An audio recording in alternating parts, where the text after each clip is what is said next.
Hello students, आप सभी को पता है कि आप सभी लोगों के यूपी बोर्ड एग्ज़ाम 2023 बहुत ज़्यादा करीब है। ऐसे में सभी विद्यार्थी ये सोच रहे हैं कि हम किस टाइम टेबल से अपनी पढ़ाई करें और किस समय पर कौन सी विषय पढ़ें और कितनी समय पढ़ें, जिससे हमारे जो बोर्ड एग्ज़ाम की तैयारी है वो बेस्ट से बेस्ट तरीके से हो सके। आज की इस 2-3 मिनट की वीडियो में आप लोगों को हम ये बताने जा रहे हैं और मैं आप लोगों को गारंटी देता हूँ कि अगर आप ये टाइम टेबल अपना लेते हो, मात्र जो आपके पास समय बचा हुआ है, कुछ बचे हुए समय में अगर आप ये टाइम टेबल अपना कर अपनी पढ़ाई अच्छी तरीके से कर लेते हो, ठीक, और क्या पढ़ना वो भी मैं भी आपको डिस्कस कर दे रहा हूँ, तो आप लोगों का जो बोर्ड एग्जाम है भैया बहुत अच्छा जाने वाला है। ठीक है ना। तो हमारे पास देखा जाए तो मैक्सिमम 15 या 16 दिन का समय बचा हुआ है, ज़्यादा समय नहीं बचा हुआ है। ठीक है, क्योंकि अभी 4-5 दिन लग जाएंगे आपके प्रैक्टिकल में। ठीक, तो 15 दिन अगर मान के हम चलते हैं, फिलहाल मुझे आज से अगर आप ये वीडियो देख रहे हो तो आज ही से इस टाइम टेबल को बना लीजिए। टाइम टेबल आपको क्या बनाना है, देखिए अगर हम बात करें तो क्लास 12 की विषय में हम सबसे पहले बात करेंगे हिंदी की और उसके बाद बात करेंगे इंग्लिश की।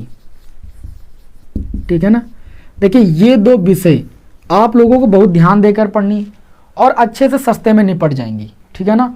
हिंदी पर आपको कम समय देना पड़ेगा इंग्लिश की अपेक्षा, और आप प्रयास कीजिए कि हिंदी इंग्लिश को कभी भी साथ लेकर ना बैठे, बल्कि हिंदी और साथ में अगर लेकर बैठना है इंग्लिश और केमिस्ट्री लेकर बैठें। इंग्लिश और केमिस्ट्री, क्योंकि मैं हमेशा यही टाइम टेबल फॉलो करता था, मैं अपनी बात बता रहा हूँ। ठीक, और मैंने अच्छा स्कोर भी किया है, आप सभी लोग मेरा रिजल्ट भी जानते हो। ठीक, तो आपको हम बता दें कि जब भी आप लोगों को बैठना हो तो मॉर्निंग टाइम में आपको मैं बता दूं, मॉर्निंग टाइम में करीब करीब कम से कम आप 1.5 से 2 घंटे जरूर पढ़िए। ठीक, और 2 घंटे से कम तो कदापि ना पढ़िए। ठीक, इधर आप मेहनत कर लीजिए कुछ दिन, बस रिजल्ट बन जाए, उसके बाद आपको ज़्यादा टेंशन लेने की जरूरत नहीं। मॉर्निंग में आप क्या कीजिए, मॉर्निंग भैया 2 घंटे आप पढ़िए, और 2 घंटे में कम से कम 2 घंटे बोला, ज़्यादा से ज़्यादा पढ़ सकते, बहुत अच्छी बात है। 2 घंटे इंग्लिश और केमिस्ट्री को लेकर बैठिए, और मैं बता दूं कि इंग्लिश में आपको क्या लेकर बैठना और केमिस्ट्री में आपको क्या लेकर बैठना, जिससे आपको बोर्ड एग्जाम में अच्छे अंक मिले।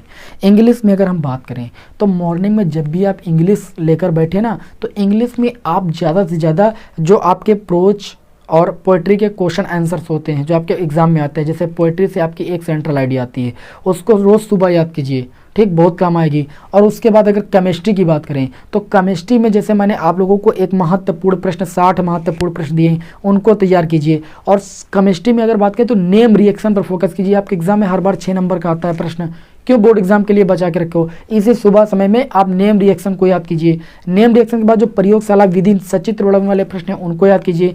जो महत्वपूर्ण टिप्पणियां हैं केमिस्ट्री विषय में उनको तैयार कीजिए। अगर आप इन टॉपिकों पर मेहनत करोगे, मेन जो मैंने कहा ना, स्मार्ट वर्क करने की जरूरत आपको बता दें हम। ठीक है, मेहनत तो सभी करते हैं, आप स्मार्ट वर्क कीजिए। आप ये सोचिए जो एग्जाम में आता है हमको वही पढ़ना है, और अच्छे समय पर पढ़िए। मॉर्निंग का समय जो होता है बहुत अच्छा होता है, और इन 2 विषयों को इसलिए मैंने सेलेक्ट किया क्योंकि इसमें आपको लर्निंग, मतलब आपको याद ज़्यादा करना पड़ता है, लर्न ज़्यादा करना पड़ता है।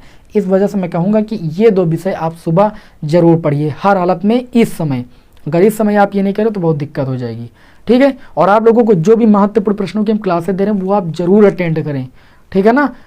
अब यहाँ पर अगर हम बात करें हिंदी विषय की, तो हिंदी विषय को आप लेकर बैठ सकते हो, शाम टाइम में लेकर बैठ सकते हो। ठीक है, और अगर देखा जाए विद्यालय आने के बाद भी आप इसे लेकर के बैठ सकते हो। तो शाम को जब आप विद्यालय आने के बाद आएँ तो आप हिंदी विषय को ले, आप थोड़ा थके भी होंगे ना, थोड़ा सा आराम करने के बाद भी आप इसे पढ़ोगे तो आप अच्छी तरीके से समझ जाओगे।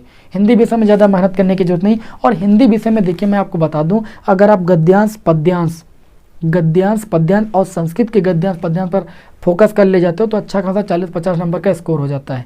फिर निबंध है आपका जीवन परिचय और कवियों का साहित्यिक परिचय, इस पर थोड़ा फोकस कीजिए, है ना। तो ये आपके मेन नंबर है, इनको अभी से ठोस कर लीजिए। परीक्षा आने तक आप छोटे मोटे क्वेश्चनों पर ध्यान दीजिए, जैसे संधि विच्छेद करना सीख लीजिए आप लोग। मुहावरों पर ध्यान दे दीजिए। हालांकि महत्वपूर्ण प्रश्नों की क्लासें मैं अब आप लोगों को लगातार प्रोवाइड कर ही रहा हूँ, तो आप इन क्लासों को लेते रहें, आप लोगों की तैयारी होती रहेगी बढ़िया टॉपिक वाइज अच्छे तरीके से। ठीक है, तो हिंदी विषय को जब आप विद्यालय आने के बाद पढ़ाई कर सकते हैं अच्छे तरीके से। शाम मीटिंग में आप ले लें भैया फिजिक्स, और ले ले आप अपनी मैथमेटिक्स, अगर बायो वाले हैं तो मैथ ले, वो बायो ले सकते हो। ठीक, और ये विषय आप दोनों ठीक डेली शाम को करीब करीब लेकर बैठिए भैया 3 से 3.5 घंटे, इससे कम लेकर मत बैठिए, क्योंकि आप फिजिक्स पढ़ रहे हो। और फिजिक्स अगर आप पढ़ रहे हो, अगर आप 3.5 घंटे नहीं पढ़े हो तो बेकार है फिजिक्स मैथ। ठीक है, क्योंकि इस पर आपको ज़्यादा समय देना होता है। फिजिक्स में प्रयास कीजिए, डेरिवेशन पर फोकस कीजिए, न्यूमेरिकल पर फोकस कीजिए, है ना।